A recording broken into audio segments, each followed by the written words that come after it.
দু একটি জায়গায় বিচ্ছিন্ন ঘটনা ছাড়া সারা দেশে শান্তিপূর্ণভাবে চলছে প্রথম ধাপের ১৩৯ উপজেলায় ভোট গ্রহণ।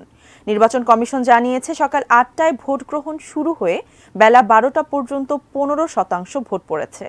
মাদারীপুর সদরের মোস্তফাপুরের বালিয়ায় ২ চেয়ারম্যান প্রার্থীর সমর্থকদের মধ্যে সংঘর্ষ ও ককটেল বিস্ফোরণে ১০ জন আহত হয়েছেন। নরসিংদী সদর উপজেলার কাকশিয়া সরকারি প্রাথমিক বিদ্যালয় ভোটকেন্দ্রে ২ গ্রুপের সংঘর্ষে আহত হয়েছেন ৫ জন। সুনামগঞ্জের সাল্লার ২৬ কেন্দ্রে ঘোড়া ও আনারস প্রতীকের প্রার্থীর সমর্থকদের মধ্যে ধাওয়া পাল্টা ধাওয়া হয়। আইনশৃঙ্খলা বাহিনী পরে পরিস্থিতি নিয়ন্ত্রণে আনে।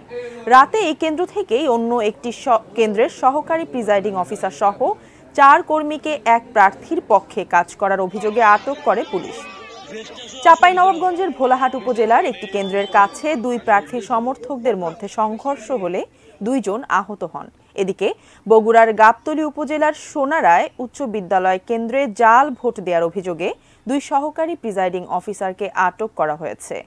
একই উপজেলার মাঝপাড়া কুসুমকলি সরকারি প্রাথমিক বিদ্যালয় কেন্দ্রের প্রিজাইডিং অফিসার ও এক প্রার্থীর এজেন্টকেও ব্যালট পেপার কেন্দ্রের বাইরে নিয়ে যাওয়ার অভিযোগে আটক করা হয়।